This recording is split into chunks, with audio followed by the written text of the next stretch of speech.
I'm back with another venue tour, and this time we're going to check out the Piedmont Community Hall. But before I start this tour, if you haven't subscribed yet, go ahead and subscribe now. And if you're coming back, definitely comment below if you're interested in seeing more of these wedding venue tours, or if you want to see more of like when we pick out invitations and flowers. Let me know. Be sure to stick around to the end because I will give kind of like my final pros and cons about this particular venue.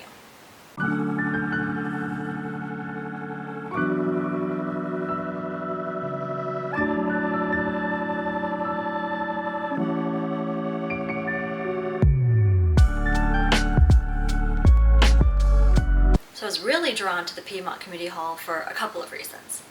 One was this like super nice redwood amphitheater that people use for their ceremonies. And then another was like their reception space. So the reception space had kind of two parts to it. One was like an indoor hall with like really nice wood floors, tall ceilings, exposed beams, lots of windows for like lots of light and like that kind of outdoorsy feeling.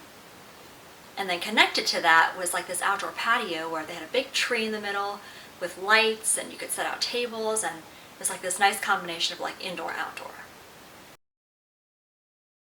Events do have to end at 11 p.m. So that's the time music has to stop inside the hall. Okay. If you have any music outside of the building, that has to end at 10 p.m. So I say most, Friday, Saturday events, people are renting until midnight. 11 o'clock is the time music stops, and that's when guests leave, and they have an hour left for any. We do clean up all these areas before we set up any of our tables or chairs, and we set up chairs facing the redwood trees, so we can see 100 level.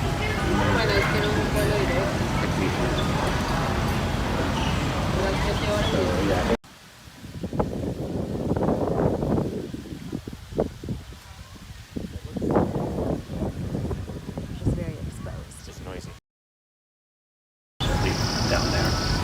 We do, during a normal year, we're doing about 90 weddings a year here.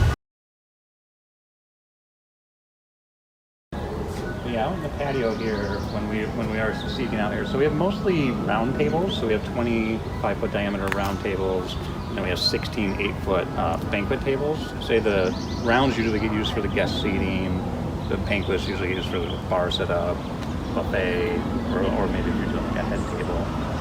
And we have a handful of smaller tables. Tables and chairs are included with the rental, and our staff will set those up before your rental time begins.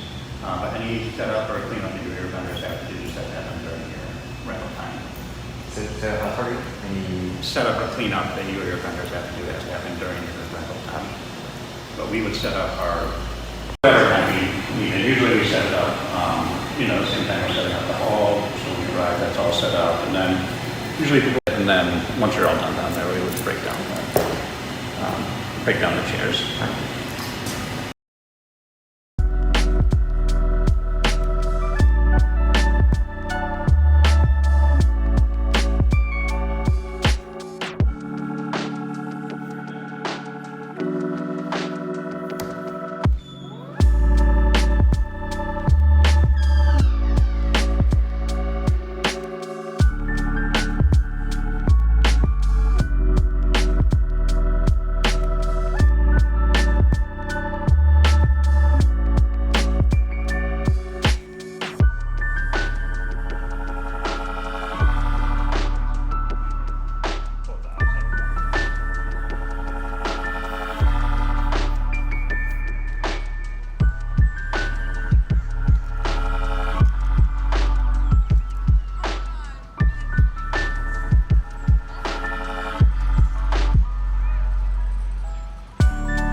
Walk over to this tea house. But this driveway here would be the driveway that you or your vendors could use for loading in before the event and then loading out afterwards.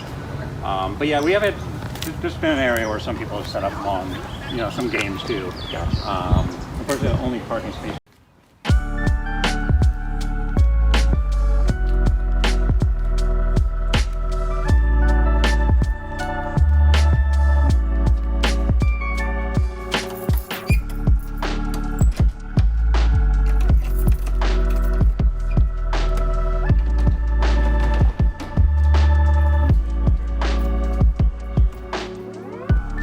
But yeah, the tea house here is, this is a space that you could add on to the hall rental for a fee of $450. Frequently this is used as maybe a space for the wedding party to hang out in, or a space to get ready. Of course there's no restroom, and the only restrooms are the ones. When this space is being used, we take off all these panels on this wall, the wall on the other side over there. So all these come off and store away, and then there's sort of a little deck around these two sides. You have these inside panels here that you can slide for privacy. Kind of neat.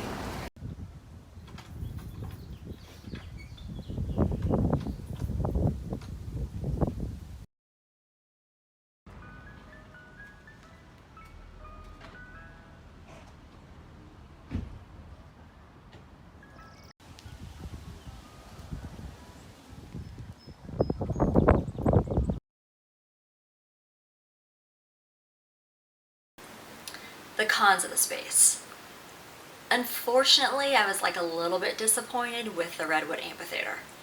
In the photos it looked like huge and like super beautiful, but when we got there it was kind of a little sparse looking, and the amphitheater section was like a little bit run down. Like you could definitely see like some cracks in the concrete, and it kind of just felt like a really tight space, even though they said they could seat like 100 to like 130 people.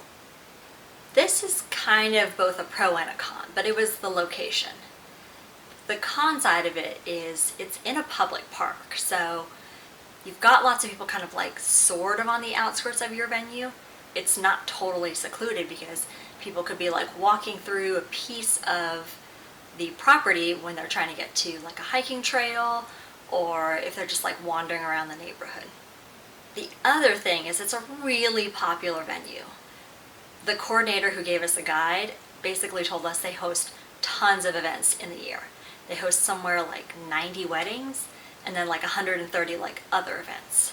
So they are definitely really popular, which if this is a spot you like, you want to put your name down, you want to put the deposit down, like you got to get on it. Going into the pros. The reception spaces were super well kept. If you've seen my other video, you'll notice that one of my main kind of concerns was that everything was just like a little bit disheveled. Like from the outskirts, like a quick scan, everything looks fine and is functional, but this particular space, like everything was both functional and like nice.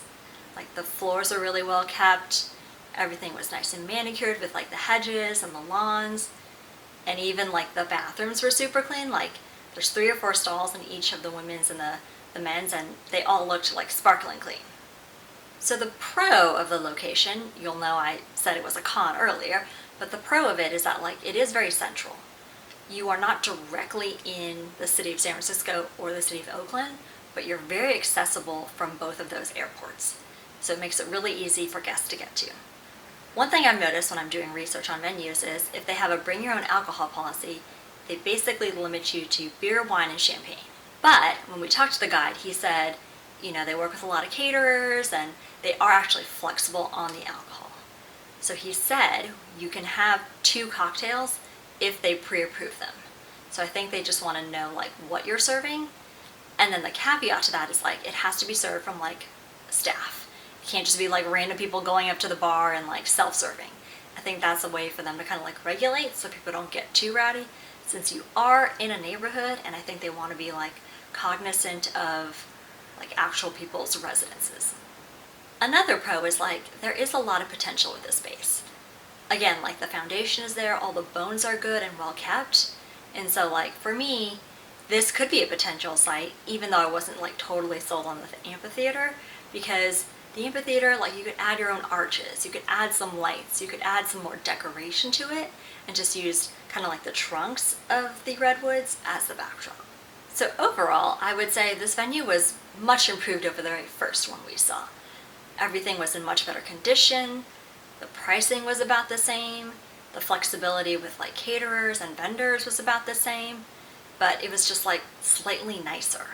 The one kind of drawback though is because it's not like a secluded event space, there is the potential for like randos to kind of like be on the periphery I don't think they would like necessarily walk through because they could clearly tell there's like a wedding happening or something going on. But I feel like for me and like our guests and like wanting to be comfortable, I think just having like our own designated space would be much better. Thank you for coming along on this tour. Don't forget to subscribe if you haven't or you didn't at the beginning of the video. Throw this video a like and comment below if you would have a wedding here.